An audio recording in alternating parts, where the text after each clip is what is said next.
Welcome to Rising. We have a great show for you today. Max Alvarez and Rachel Bovard, our team Rising. We also have Zed Jelani and Alex Gangitino. But first, President Biden ordered the U.S. military to conduct airstrikes on 3 targets in Syria and Iraq. According to the Pentagon press secretary, the strikes were against facilities being used by Iran-backed militia groups that, quote, demonstrated President Biden will act to protect U.S. personnel. He went on to say the U.S., quote, took necessary, appropriate, and deliberate action designed to limit the risk of escalation, but also to send a clear and unambiguous deterrent message. What do you make of this? War crime? Well, this is the interesting thing, is he cites Article 2 powers instead of the AUMF, just as Congress is deliberating whether to end the AUMF when it relates to Iraq, missions in Iraq. I thought that was fascinating. Why do you think he did that intentionally to sort of skirt that debate right now? It seems like that has to be it. Yes. I mean, these statements are parsed by every lawyer in the Office of Legal Counsel before they go out. By the way, he said he supports ending the AUMF. Right, exactly. Right. So he can't then say, well, under the authority given to me by the AUMF, I launched these strikes, which I am now advocating to be made illegal the next time I want to launch these strikes.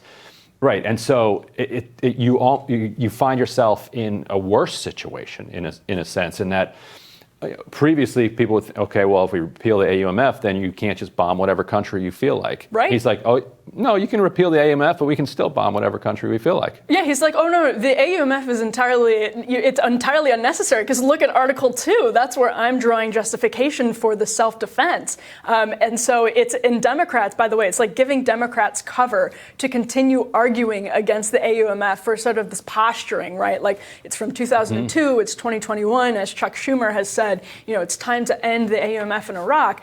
They don't even need it. They'll just open up their constitutions and flip to Article 2 and say, well, drone them.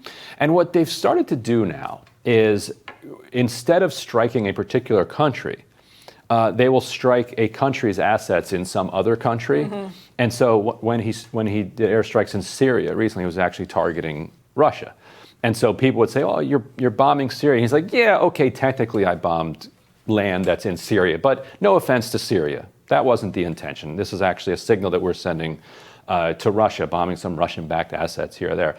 Here, okay, yes, we may have bombed, we may have dropped explosives in land that is owned by Syria or land that is owned by Iraq. We're not really sure where the things are that we blew up. But actually, it was Iran-backed militias that we were attacking. But we did not bomb Iran. Right. We bombed. Well, we didn't bomb Syria or Iraq because we bombed Iran in Syria and Iraq. And so they try to make it so confusing that you don't even know, what manager to complain to about this violation of international law. And under what banner they're sanctioning it, which is why he pointed to the sort of broad powers in Article 2. Right. And then it raises the question of, what does it mean if this was a defensive bombing? Then Mohammed bin Salman in Saudi Arabia is like, oh, well, the United States said that they want to end support for offensive operations in our war in Yemen. Well, we don't have any offensive operations in Yemen. All we have are defensive bombings.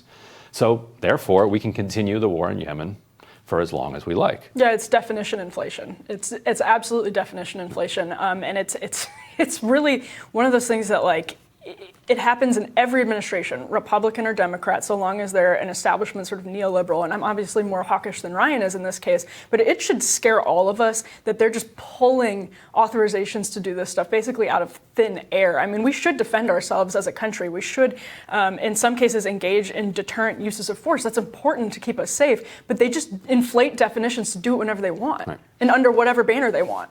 And there are also some interesting geopolitics being played out here. And so Trita Parsi, Executive Vice President of the Quincy Institute for Responsible Statecraft, joins us to discuss the airstrikes and what this means for the already icy relationship between the U.S. and Iran. Trita, there's a crucial meeting Monday between the outgoing president of Israel and the current U.S. president. What do you think the relationship is between this meeting and these airstrikes? Is the timing coincidental? Thank you, Ryan. Thank you so much for having me. And there was also, of course, meetings between Tony Blinken and Lapid, the Israeli foreign minister. This is speculative, but I think there may very well be a connection. What the Israelis now under the Bennett government have signaled to the United States is exactly what the Biden administration wanted. You have disagreements with the JCPOA, that's fine. Let's talk about that in private. Let's not go outside in the media. Please do not go to U.S. Congress. Do not whip up emotions in the U.S. against this. Let's deal with this just behind closed doors. That's what the Biden administration wanted. That is what the Bennett government has promised the Biden administration that it will do. The question is, what is it getting in return? I think a key Israeli concern is to make sure that even if a JCPOA is signed, the United States will not back away from confronting Iran in various parts of the Middle East, which means the United States will remain militarily active, present, and engaged in the region, which is not what the Biden administration has said that it is seeking to do. On the contrary, it's saying that it is seeking to leave the region. I do wonder if these strikes, mindful of the timing, mindful of the time that has passed since the drone strikes by these militias were taking place against the United States, if that is a way to signal the Israelis that as a demonstration of American sincerity when it comes to this potential agreement between them, that it is now demonstrating that it is willing to take on forces that have been defined as being, proxy groups of Iran, but that is a major simplification. Many of these groups are quite independent. They are supported by the Iranians, but to just reduce them to groups that do whatever Iran wants them to do is quite inaccurate, because it takes away a lot of their own agency, it takes away a lot of their own Iraqi nationalism that doesn't want to have U.S. troops in that country. Trita, I want to get you to respond to Biden's reaction here. Let's play that.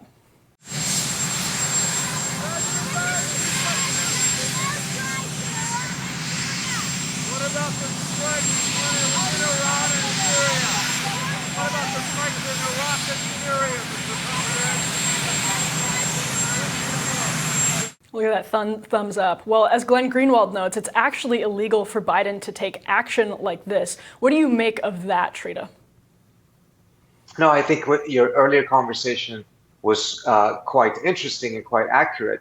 This is highly problematic, but it does raise a bigger question. If we're using Article 2 for self-defense, that is only valid to the point that the United States is there. And should the United States even be there in the first place? Again, the Iraqis did ask the United States to leave. The Iraqi parliament voted for the U.S. forces to leave the country. So why are we there? We have not been asked by the government to stay. Certainly the Syrian government has not asked the United States to stay. So what are we there? Are we there to protect ourselves? Are we in a situation in which U.S. troops have to be in Iraq to protect other U.S. troops? That becomes just a bizarre fallacy.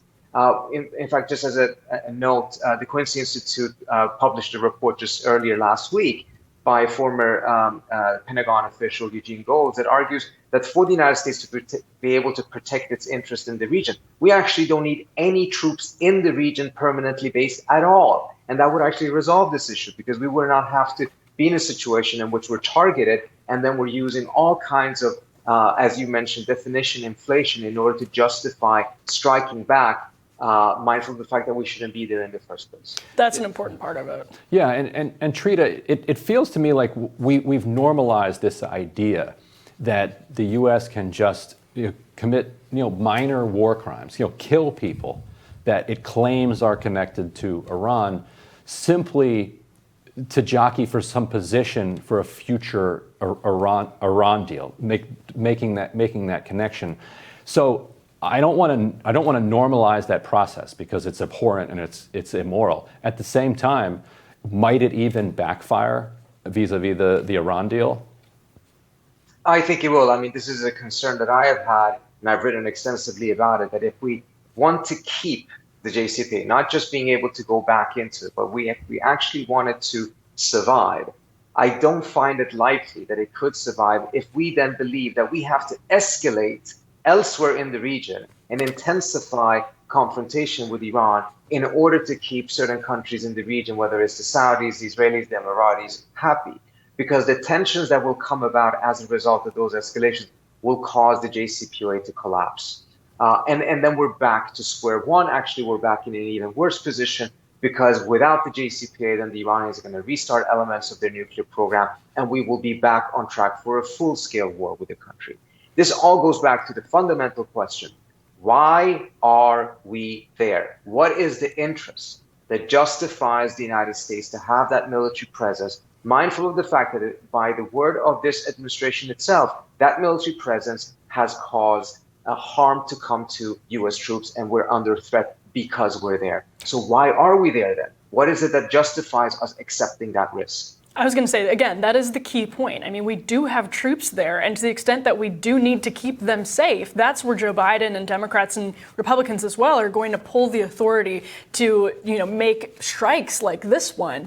And Trita, it's interesting because Biden was very clear to say, we're in Iraq at the invitation of the government of Iraq for the sole purpose of assisting the Iraqi security forces in their efforts to defeat ISIS. Now, Democrats are on the cusp of revoking the AUMF for Iraq that was first instituted in 2002, which I think is their way to sort of signal their exhaustion with the war and the way that it's been drawn out. But they're all going to defend this. Nancy Pelosi already has. What do you make of that sort of counterpoint from Biden that they're there to protect Iraqi troops, the United States troops, at the invitation of Iraq? Well, the Iraqi government condemned these attacks. And they did so in a rather unusual statement. They don't usually do this. And part of the reason why they did it, and they've given off-record comments to various newspapers to say, we don't want to be the arena in which you fight your proxy war with the Iranians, and the Iranians fight their proxy war with the United States. That is quite understandable. If U.S. troops are there to make Iraq safe, well, then the U.S. cannot at the same time be engaged in a proxy war with a third country, because that makes Iraq less safe. So again, it goes back to the fundamental question: what interest of the United States are we there to protect? And if there are none, we should leave, because otherwise we're just here, just as you mentioned, definition inflation, which leads to endless war. We're there and we're coming up with new justifications for being there on a daily basis, each day contradicting what we said the day before. And the way this insanity ends is with Speaker Donald Trump in 2023 introducing impeachment resolutions against Joe Biden for these strikes. Because, of course, that's where this goes. Right, no doubt. Trita Parsi, thank you so much for joining us. Thank you so much for having me. We'll tell you what's on our radars next.